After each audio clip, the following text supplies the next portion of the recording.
नमस्कार। Raining cats and dogs, bite the bullet. अरे ये क्या बोल दिया। अंग्रेजी के मुहावरे सुनकर कभी कभी ऐसा ही लगता है ना। पर घबराइए नहीं। इस पूरी बातचीत में हम इन मजेदार कहावतों के पीछे छिपे मतलब को समझेंगे और ये भी देखेंगे कि इन्हें अपनी रोजमर्रा की बातचीत में कैसे शामिल किया जाए। तो चलिए शुरू करते हैं। तो सवाल ये उठता है कि अंग्रेजी के मुहावरे सिरदर्द है या बच्चों का खेल। सच कहूं तो ये अ पीस ऑफ केक हो सकते हैं। अरे ये तो खुद एक मुहावरा है जिसका मतलब है बहुत ही आसान, और इन्हें याद रखना भी उतना ही आसान है। पता है कैसे? हम इन्हें अलग अलग स्थितियों के हिसाब से बांट कर समझेंगे, जैसे कि हमारी फीलिंग्स, हमारे बात करने का तरीका और कामयाबी से जुड़ी बातें। इस तरह ये हमेशा के लिए याद रह जाएंगे। तो चलिए सबसे पहले बात करते हैं उस चीज की जो हम सब रोज महसूस करते हैं, हमारे अपने भाव, हमारा मूड। सोचिए, जब कोई बहुत बहुत ज्यादा खुश हो तो वो कैसा महसूस करता है। अंग्रेजी में कहते हैं ऑन क्लाउड 9, मतलब जैसे 7वें आसमान पर होना। और इसका ठीक उल्टा, जब मूड एकदम खराब हो, कोई उदास हो, तब कहते हैं डाउन इन द डम्प्स। ये मुहावरे सिर्फ शब्द नहीं है, ये तो फीलिंग्स की पूरी तस्वीर खींच देते हैं। अच्छा, कभी कभी ऐसा होता है ना कि तबीयत बस थोड़ी ढीली सी लगती है, मतलब कोई बड़ी बीमारी नहीं, बस मजा नहीं आ रहा। उसके लिए एक बड़ा ही कमाल का मुहावरा है, to feel a bit under the weather. ये हल्की फुल्की तबीयत की गड़बड़ी बताने के लिए एकदम परफेक्ट है। और इसे इस्तेमाल करना, अरे बहुत सिंपल है। बस इतना कहना है, I am feeling a bit under the weather today, so I will stay home. यानी आज तबीयत कुछ ठीक नहीं है तो घर पर ही रहूंगा। देखा कितना आसान और नेचुरल लगता है। तो फीलिंग्स की बात तो हो गई। अब आगे बढ़ते हैं और देखते हैं कि बातचीत को, मतलब कम्युनिकेशन को, और मजेदार और असरदार कैसे बनाया जाए। कभी ऐसे लोगों को देखा है जो सीधी बात करते ही नहीं, बस यहाँ वहाँ की बातें करते रहते हैं। हाँ, हम सबने देखे हैं। तो इसी आदत के लिए एक मुहावरा है, to beat around the bush. तो अगली बार जब कोई ऐसा करे ना, तो बस सीधे सीधे कह सकते हैं, stop beating around the bush and tell me what really happened. मतलब भाई इधर उधर की बातें छोड़ो और सीधे बताओ कि हुआ क्या था। अच्छा, ये तो हुई घुमा फिरा कर बात करने वालों की बात। पर उनका क्या जो एक ही बार में बिल्कुल सटीक पते की बात कह दें, बिल्कुल निशाने पर। उसके लिए भी एक जबरदस्त मुहावरा है, to hit the nail on the head.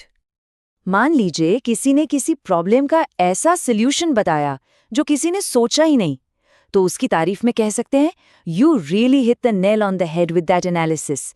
मतलब वाह क्या बात कही है, बिल्कुल सही पकड़ा है।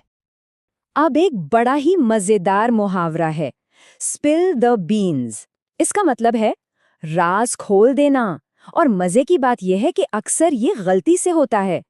कहानी तो ये भी है कि पुराने जमाने में वोट देने के लिए बीन्स का इस्तेमाल होता था, और अगर किसी ने वो बीन्स गिरा दिए तो समझो राज खुल गया। जैसे सोचिए किसी ने सरप्राइज पार्टी प्लान की और किसी ने जाके पहले ही बता दिया, तो क्या कहेंगे? She spilled the beans about the surprise party. सारा मजा किरकिरा हो गया, राज खुल गया। ठीक है, बातचीत से अब आते हैं एक बहुत ही जरूरी चीज पर, कामयाबी, सक्सेस। अंग्रेजी में भी ऐसे मुहावरे हैं जो हमें मेहनत और लगन की याद दिलाते हैं। चलिए देखते हैं।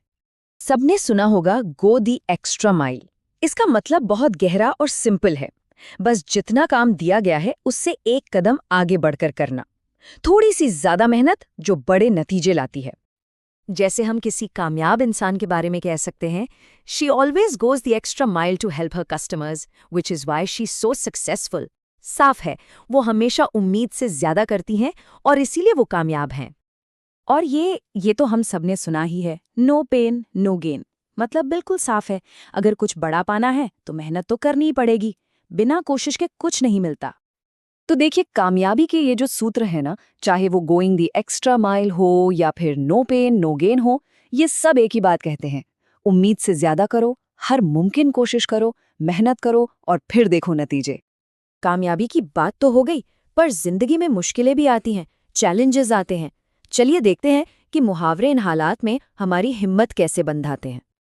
एक मुहावरा है, बाइट द बुलेट। इसका मतलब है किसी मुश्किल काम को जिसे करने का मन न हो, उसे हिम्मत से कर डालना। कहते हैं पुराने जमाने में जब डॉक्टर्स के पास दर्द की दवा नहीं होती थी तो वो मरीज को एक बुलेट, एक गोली दे देते थे दांतों में दबाने के लिए, ताकि वो दर्द सह सके।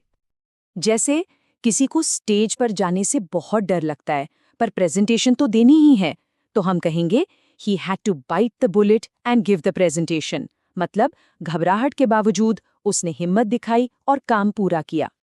और अब एक बहुत ही पॉजिटिव, बहुत ही उम्मीद भरा मुहावरा, every cloud has a silver lining.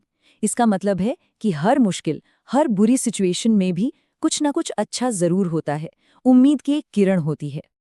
मान लीजिए किसी की नौकरी चली गई, बहुत बुरा हुआ, पर वो कह सकता है I lost my job but every cloud has a silver lining, now I can find a better one. मतलब नौकरी चली गई, पर शायद इसमें भी कुछ अच्छा है, अब मुझे इससे भी बेहतर नौकरी मिल सकती है, ये एक नई शुरुआत हो सकती है।